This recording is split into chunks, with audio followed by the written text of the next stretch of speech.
Well, greetings, everyone, and welcome back, Scott. Believe it or not, this is our 11th episode of the Military Construction Mindset Safety Minute.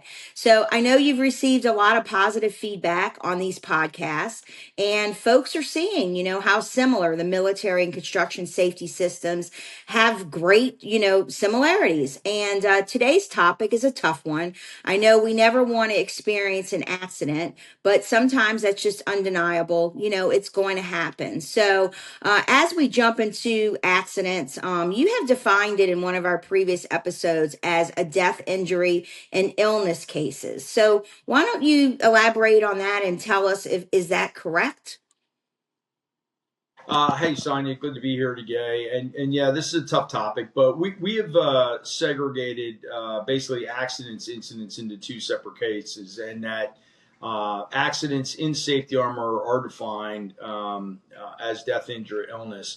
And we did that specifically for OSHA reporting and the 300, 301, and the 300A reports. And we think that was a great way to break it up. But I kind of like, again, as I always do with each episode, kind of look back at my experience and about what the Army military has shaped the design of safety armor as we've gone through. But when I start back with my experience there, the Army had a specific directive called a DAPAM 38540 that specifies the procedures for an Army mishap, and it also specified procedures for the investigations and reporting. And I wish I'd never heard of that document, but I've had to use that before.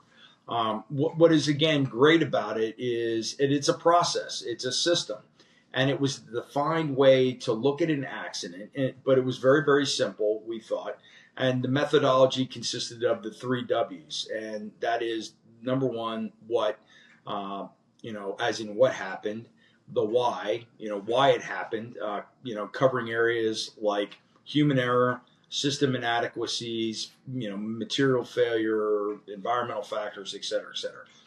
And then the what, what to do about it section was specifically what controls are you going to implement, what corrective actions and countermeasures, and that defines that action plan that is developed going forward. So that's how it's kind of prescribed in the military environment. In terms of our construction environment, other safety apps other than safety armor, they do not cover these three W's in the detail that they're required.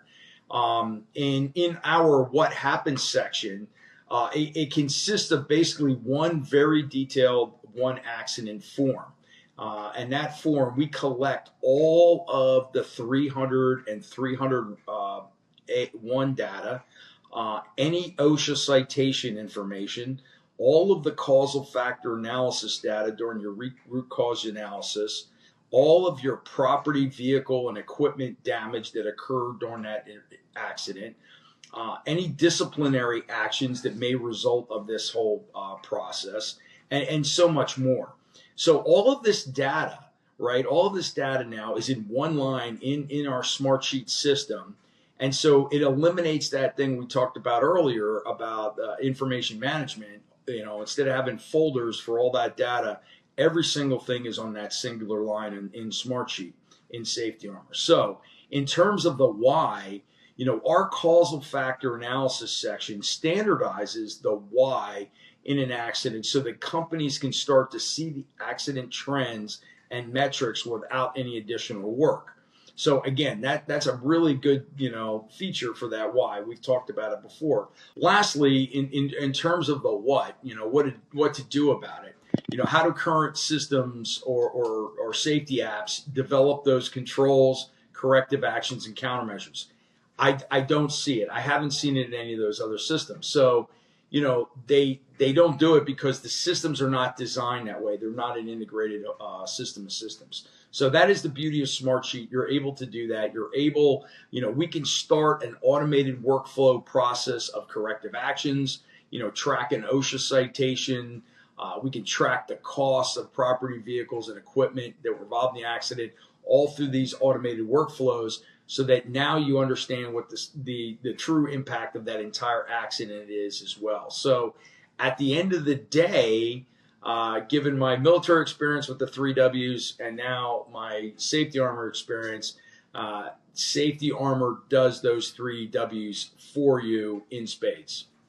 Well, I have to say, you really did design your system with the safety professional in mind. It's very easy to see how you are saving them significant time and money. So thank you, Scott, again, for all of this information. We look forward to discussing incidents in our next episode. And until next time, everyone, thank you so much for joining the Military Construction Safety Mindset Minute, and we'll see you next time. Thanks, everyone.